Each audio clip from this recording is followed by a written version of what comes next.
Saya buka saya punya pusat dialisis pada tahun 2007.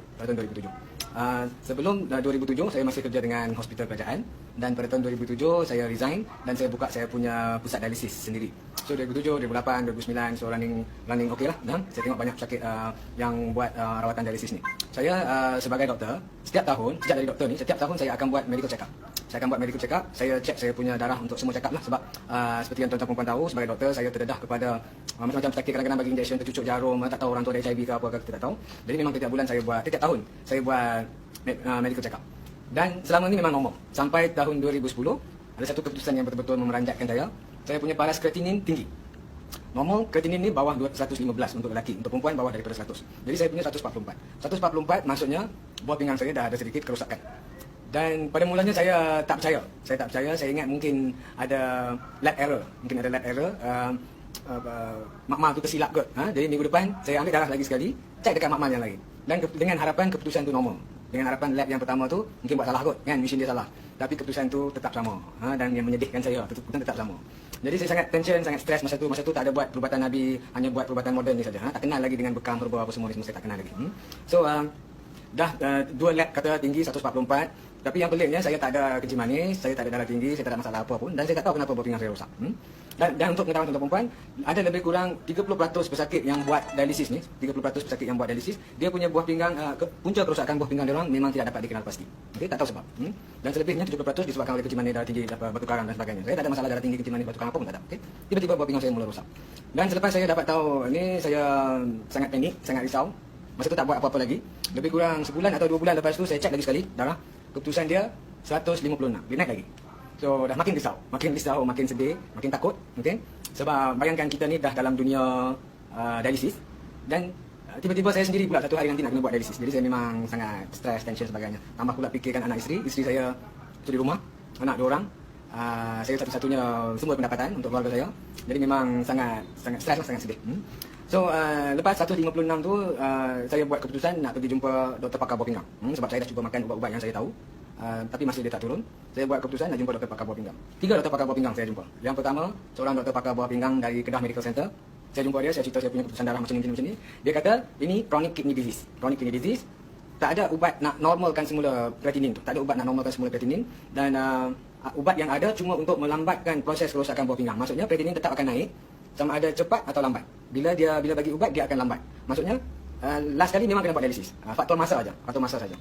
So saya tak berapa puas hati dengan penjelasan doktor tu. Saya pergi cari satu lagi doktor pakar buah pinggang dekat hospital pantai Pulau Pinang. Jumpa doktor Cina seorang. Ceritakan saya punya keputusan darah semua ni makin naik macam ni. Saya pun dengan harapan dia akan beritahu saya perkataan yang saya nak dengar, iaitu ini boleh baik, ini boleh normal balik, makan ubat boleh normal balik. Tapi malangnya bukan itu jawapan yang dia bagi. Dia pun cakap benda yang sama, buah pinggang dia dah mula rosak. Tak tahu apa sebab dia. Kita hanya boleh bagi ubat untuk memperlahankan kerosakan, tapi bukan untuk sembuhkan. Tak mungkin boleh sembuh. Sebab mengikut perubatan moden, buah pinggang yang dah mula rosak, dia tak boleh sembuh. Kita ada ubat untuk melambatkan proses kerosakan tu. Okey. So dia pun prescribe saya ubat. Ada beberapa jenis ubat. Nama ubat dia ketosteril. Satu lagi ubat nama dia Vaseldue F. Kedua-dua ubat ni memang ubat yang terbaru dalam pasaran, dan memang dia kata terbukti boleh melambatkan proses kerosakan buah pinggang. Jadi saya pun belilah ubat tu. Mahal harga dia. Satu kotak tu yang ketosteril tu harga 400 lebih. Yang Vaseldue F satu lagi ubat tu harga dia lebih kurang 900 lebih. Dan ada beberapa ubat lagi. Total semua yang Vaseldue F tu harga dekat 300-400 lebih. Total semua saya spend lebih kurang RM900 satu bulan untuk ubat. Okey. So saya pun tapi masih ada harapan sikit, tak puas hati. Jadi lepas ambil ubat-ubat tu semua, saya pergi jumpa seorang lagi doktor pakar buah pinggang. Doktor ni sebenarnya saya punya batch dulu dekat UKM. Doktor Cina juga. Dia kerja dekat Kulim masa tu. Pergi jumpa dia. Saya cerita saya punya keputusan darah yang semakin meningkat, dan juga dah bagi buah-buah macam ni semua, ubat-ubat semua ni. Dan masih saya beritahu saya dah on ubat-ubat ni semua ni. Lepas dia cek, dia tengok keputusan darah dia semua, dia pun cakap benda yang sama. Buah pinggang you tak boleh kembali normal. Dah rosak lebih kurang 5-10% dah rosak. Ubat hanya untuk melambatkan kerosakan. Jadi saya pun terimalah kenyataan. Kata buah pinggang saya satu hari nanti akan rosak. Dan saya makan ubat-ubat itu semua dengan harapan dia boleh melambatkan kerosakan buah pinggang saya. Masuk tahun kedua, daripada 2010 masuk 2011, kreatinin dah naik 184 tak salah saya. Walaupun makan ubat dekat-dekat RM900 satu bulan, masih naik juga kreatinin. Okey. Dan masuk tahun ketiga 2011 masuk 2012, kreatinin masih tu lebih kurang macam tu juga, 180, 190 macam tu juga. So semakin risau fikirkan anak, isteri, dan saya buat penjeraan. 1 tahun dia naik lebih kurang 100. Jadi untuk sampai 600 kena buat ni. 600 kena buat cuci bawah pinggang. Okey. Kalau dah mula cuci bawah pinggang, kena cuci bawah pinggang sepanjang hayat. Jadi saya pun kira saya cakap dengan isteri saya, mungkin dalam masa 4-5 tahun lagi kena buat ni lah kot, kena buat cuci bawah pinggang. Kalau dah start cuci bawah pinggang, saya agak-agak saya punya jangka hayat mungkin lebih kurang 9 hingga 10 tahun kot, ataupun mungkin awal lagi. Dan macam-macam lah discuss dengan isteri, make sure jaga anak elok-elok, lepas saya tak ada nanti macam-macam lah berfikir nak tulis wasiat lah apalah. Tapi dalam masa yang sama 3 tahun tu saya tak putus asa. Kebetulan tahun 2013 saya pergi umrah. Berdoa betul-betul sepanjang 14 hari duduk di tanah suci, berdoa betul-betul depan Kaabah. Saya minta dekat Allah sembuhkan saya punya sakit bawah pinggang ni. Dan alhamdulillah pada tahun 2014 saya pergi haji. Saya dapat pergi haji, doa lagi dekat Allah betul-betul depan Kaabah supaya Allah berikan penyembuhan pada sakit bawah pinggang saya. Walaupun doktor-doktor dah beritahu tak ada harapan. Dan mungkin Allah makbulkan doa saya. Lepas saya balik haji tu, abang saya ni dia suka pergi tabligh. Kebetulan waktu tu dia pergi tabligh dekat India, Pakistan, Bangladesh 4 bulan. Waktu dekat Pakistan, dia beli satu buku tentang bekam. Sebelum waktu ni saya tak percaya tentang bekam, perubatan Nabi, herba semua saya percaya. Saya memang punya kuat perubatan moden. Sakit yang datang dekat hospital yang beritahu makan herba semua, saya akan nasihat jangan, benda-benda tu semua tak ada bukti, jangan buat. Saya akan nasihat macam tu. So sekarang ni buku yang abang saya beli tu, buku tentang bekam, saya tengok buku tu, saya memang tak tertarik sangat dengan buku bekam tu. Tapi yang saya tertarik adalah dia punya penulis buku tu. Penulis buku tu seorang doktor pakar perubatan, dekan fakulti perubatan di Universiti di Karachi dan juga lulusan dari London.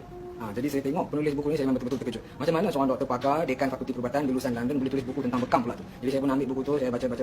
Dia punya penjelasan semua dia tulis dalam buku, penyakit-penyakit semua dalam bahasa perubatan dia tulis. Tapi penjelasan dia dalam bahasa Urdu. Saya belik-belik buku tu, saya terjumpa bahagian bawah pinggang. Dia kata chronic kidney disease, buat bekam di tempat-tempat macam ni, dia kata boleh turunkan paras kreatinin. Jadi saya sangat-sangat teruja. Masa tu tak tahu pasal bekam semua, saya pergi belajar bekam melalui YouTube. Saya tunjuk kat isteri saya, belajar dengan isteri saya sekali. Dan juga saya pergi cari peralatan bekam semua. Saya suruh isteri saya buat bekam dekat saya. Betul-betul ikut poin yang dalam buku tu. Bila saya buat bekam, bekam dah buat, isteri saya dah buat dah. Lepas 3 hari, masa buat bekam tu kreatinin saya 284 kalau tak salah saya. 284. Ataupun 200 lebih lah, antara 220 ke 30 sampai 284. Memang macam tu. Lepas buat bekam, lepas 3 hari saya pergi cek saya punya darah, nak tahu saya punya kreatinin, dan keputusan betul-betul memeranjatkan saya. Kreatinin saya 136. Daripada 280 lebih, turun 136. Dan itu titik permulaan saya dah mula syak ada sesuatu yang tak kena dengan perubatan moden yang sedang saya praktikkan sekarang. So daripada situlah saya mula banyakkan pembacaan, beli buku-buku tentang bekam, dan saya jumpa banyak laman web tentang bagaimana doktor-doktor di Pakistan, di Arab Saudi, di India menggunakan herba, menggunakan modifikasi diet dan juga gunakan bekam untuk rawat sakit mereka.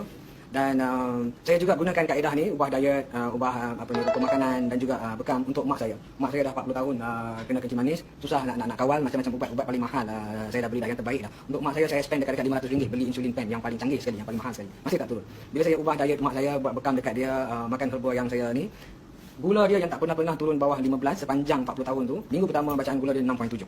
Tak pernah dapat bawah 10. Memang terkejut. Dan ini lagi menambahkan saya punya was-was tentang perubatan moden yang saya sedang praktikkan. Kalau betul bekam tu sangat efektif untuk normalkan balik fungsi bawah pinggang, kenapa tidak diajar kepada doktor-doktor moden? So banyaklah saya jumpa dalam buku dekat internet macam mana syarikat-syarikat ubat ni dia tidak highlightkan kes-kes tentang kesembuhan kencing manis, tentang bekam. Ada 600 kajian orang dah buat tentang bekam dan kajian itu telah diterbitkan di jurnal perubatan, tetapi tidak di-highlightkan kepada doktor. So nampak macam ada satu grup ni yang tak nak pesakit sembuh dan nak pesakit sentiasa dalam keadaan penyakit dan sentiasa makan ubat. Okey. Jadi itu titik permulaan. Saya sangat seronok, sangat gembira bawah pinggang saya dah normal. Saya sangat seronok buat kencing manis mak saya dah normal. Dan saya rasa saya tak boleh berhenti takat ni. Saya perlu cerita dekat semua orang dan saya nak orang lain pun yang sedih dan yang takut macam saya kena penyakit, saya nak dia orang pun gembira dapat kesembuhan penyakit, gembira macam saya gembira. Okey, itu niat saya. So inilah perkongsian saya tentang macam mana saya kena sakit bawah pinggang secara ringkas. Harap perkongsian ini dapat memberi sedikit motivasi tentang perempuan kepada perempuan dan juga memberi keyakinan kepada tentang perempuan perubatan yang dibawa oleh Nabi Muhammad SAW. Itu perubatan yang terbaik sekali. Okey, insyaallah kita jumpa lagi di live akan datang. Terima kasih kerana menonton. Assalamualaikum warahmatullahi wabarakatuh.